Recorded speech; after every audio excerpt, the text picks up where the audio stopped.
बिहार विधानसभा चुनाव के लिए एनडीए में सीट बंटवारे की घोषणा कर दी गई है। इस ऐलान के बाद सबसे ज्यादा चर्चा चिराग पासवान की हो रही है, क्योंकि सीटों के बंटवारे में चिराग पासवान बाजी मारने में कामयाब रहे हैं। बीजेपी और मुख्यमंत्री नीतीश कुमार की जेडीयू को 101 सीटें मिली हैं, यानी दोनों पार्टी को बराबर सीटें दी गई हैं। जबकि चिराग पासवान की लोक जनशक्ति पार्टी रामविलास को 29 सीटें, जीतन राम मांझी की हम और उपेंद्र कुशवाहा की रालोमो को 6-6 सीटें दी गई हैं। सीट शेयरिंग में जिस तरह चिराग पासवान को 29 सीटें दी गई हैं, वह चिराग पासवान के मजबूत होते राजनीतिक कद से जुड़ा है। चिराग को 29 सीटें तब मिली हैं जब चिराग पासवान की पार्टी का विधानसभा में एक भी विधायक नहीं है। बावजूद इसके एनडीए नेताओं ने बिहार विधानसभा चुनाव के लिए 29 सीटें देकर उन पर जबरदस्त विश्वास जताया है। चिराग आश्वस्त थे कि बीजेपी उन पर भरोसा करने जा रही है, इसलिए सीट शेयरिंग की घोषणा होने से पहले उनके चेहरे पर खुशी साफ झलक रही थी। सीटों को लेकर कुछ बातचीत हो गई है, सब ऐलान किया जाएगा ना साथ में। बताया जा रहा है कि सीट शेयरिंग में चिराग पासवान को 29 सीटों का बड़ा हिस्सा देकर बीजेपी ने ये साफ संकेत दिया है कि बिहार की राजनीति में पूरी तरह से वह नीतीश कुमार पर निर्भर नहीं रहना चाहती। आपको याद होगा कि पिछले चुनाव में चिराग पासवान की लोक जनशक्ति पार्टी रामविलास ने नीतीश कुमार की जेडीयू को काफी नुकसान पहुंचाया था, जिससे नीतीश कुमार को राज्य की राजनीति में अपना दबदबा खोना पड़ा था। इस वजह से नीतीश और चिराग पासवान के रिश्ते में काफी तल्खी देखी गई थी, लेकिन नीतीश से दूरी के बावजूद उन्होंने अपनी पसंद की सीटें हासिल की हैं, जबकि जीतन राम मांझी को सिर्फ 6 सीटें मिली हैं। अब एनडीए में चिराग सबसे बड़ा दलित चेहरा बन गए हैं और एनडीए में सबसे बड़े बार्गेनर साबित हुए हैं। सीट शेयरिंग के बाद चिराग पासवान ने एक्स पर पोस्ट करते हुए कहा, बिहार है तैयार, फिर से एनडीए सरकार, इस बार पूरे दम के साथ, बिहार फर्स्ट, बिहारी फर्स्ट के साथ। चिराग पासवान के सबसे बड़े बार्गेनर साबित होने पर कांग्रेस ने नीतीश कुमार पर तंज कसा है। कांग्रेस नेता प्रमोद तिवारी ने क्या कहा है, सुनिए। मेरी हार्दिक संवेदना नीतीश बाबू के लिए। मुख्यमंत्री तो यूं भी नहीं बनना था, अब तो नेता विरोधी दल भी नहीं बन पाएंगे। 139 सीटों पे 101 खुद ले लिया, दूसरे अपने मंत्री पासवान जी को, जो भारत सरकार मंत्री हैं, हनुमान हैं, जिन्होंने चुन चुन कर उन जगहों पे चुनाव लड़ाया था जहां जेडीयू लड़ रही थी, नीतीश बाबू लड़ रहे थे, सबको उनके संबंध मालूम। मांझी जी जो छोड़ के गए हैं नीतीश बाबू को, नाराज है, और तीसरे भी, उनकी भी हालत यही।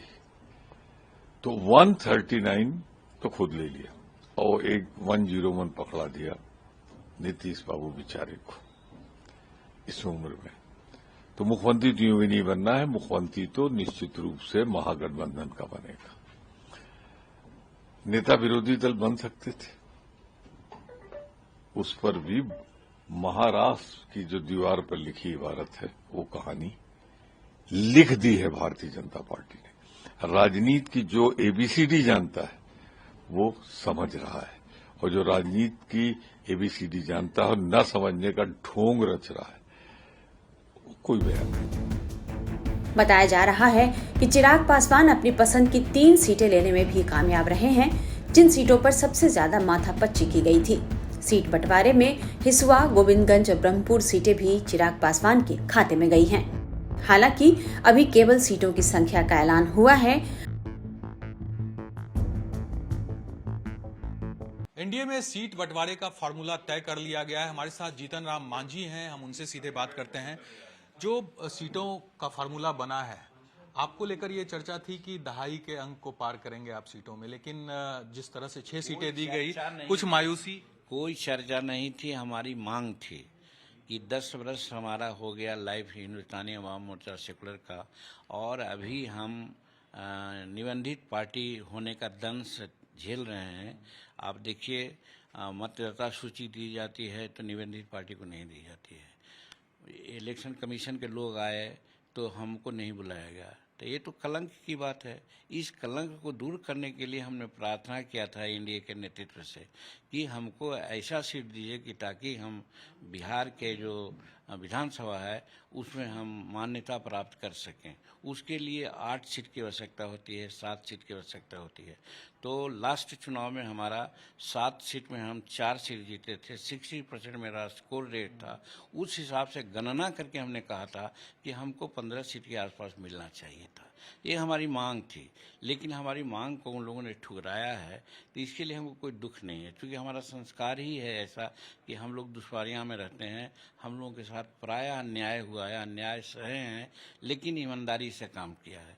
आज अन्याय मेरे साथ हुआ है, ये मैं मानता हूँ, लेकिन हम नरेंद्र मोदी के नेतृत्व में विश्वास करते हैं और यहाँ के जो एनडीए के लोगों ने जो फैसला किया है उसको मैं शिरोधार्य करता हूँ। 1 से 2 सीट अगर ज्यादा मिल जाता तो आपकी जो ये मांग थी वो अगर मगर की बात का जवाब नहीं देना चाहता हूँ। जो मुझे कहना था वो स्पष्ट कर दिया। इससे स्पष्टता हो ही नहीं सकती है जो आपको हमने कहा है। कल आपने चूंकि कहा था कि इसका खामियाजा एनडीए को भुगतना पड़ेगा। निश्चित भुगतना पड़ेगा, उसके लिए हम प्रयास करेंगे कि उनको खामियाजा न भुगतना पड़े। हमारे कार्यकर्ता में दुख है, सबको समझाना पड़ रहा है कि चिंता मत करो, हम लोग सब कुछ अच्छाई के लिए हुआ है, अच्छा ही होगा। आगे कुछ चर्चा हुई है, राज्यसभा की बात करें, एमएलसी की बात करें, उसको लेकर कोई वैसी चर्चा नहीं हुई है, उसके बारे में हमको न पता है। उसके बारे में हमारे राष्ट्रीय अध्यक्ष को पता है। क्योंकि प्रधानमंत्री पर आप हमेशा भरोसा जताते रहे, तो आज भी है। अभी हाल में देखिए गया में एक सेंट्रल स्कूल लाने की बात है, 13 को, ये 19वां नंबर बुढ़िया का है, जबकि हमारी मांग बहुत पहले थी, लेकिन हमारी मांग को दिमाग में उन्होंने रखा और दिया। प्रधानमंत्री का तो एकदम आशीर्वाद गया पर है। वहाँ कॉरिडोर दिया है, 2 को कॉरिडोर दिया है, इंडस्ट्रियल कॉरिडोर दिया है, पार्क बना रहे हैं। तो कहने का मतलब कि गया को जो आज तक नहीं मिला था वो दे रहे हैं। तो इसके लिए नरेंद्र मोदी जी के प्रति तो हम जरूर कृतज्ञ हैं। और यही कारण है, इन्हीं सब कारणों से कि कम सीट भी मिला है तो भी मैं समझता हूँ कि कोई दिक्कत नहीं है, नरेंद्र मोदी है तो सब भरपाई हो जाएगी। सरकार आगे जब चुनाव होगा तो सरकार बनने में कोई दिक्कत नहीं आएगी। दिक्कत नहीं, ज्यादा नाराजगी तो होगी आपके कार्यकर्ताओं में या और भी। हम तो पहले एक ही चीज को 2 बार आप लोग क्यों पूछते हैं? हमने तो कहा कि हमारे कार्यकर्ताओं में नाराजगी है, लेकिन उसको मैं दूर कर लूंगा। हमारे कार्यकर्ता समझदार हैं, गरीबी में रहे हैं, ईमानदारी से रहे हैं, आज भी ईमानदारी से रहेंगे और एनडीए को साथ देंगे। एक अंतिम सवाल है, जिस तरह से कोर्ट का मामला, जैसे लालू, तो देखिए जीतन राम मांझी जी हैं जो कि यहाँ पर साफ तौर से कह रहे थे जो सीट चाहिए था उतनी सीट नहीं मिल पाई है। अब देखना होगा आगे किस तरह से बिहार की राजनीति बदलती है, क्योंकि ये साफ तौर से जीतन राम मांझी कह रहे हैं सीट तो नहीं मिली, लेकिन आस्था के साथ, पूरे ताकत के साथ एनडीए के साथ वो हैं और चुनाव में भी इसके नतीजे साफ तौर से दिखेंगे। कैमरा पर्सन मुस्तफा के साथ Sakib Kumar, Times Now of Bharat, Patna.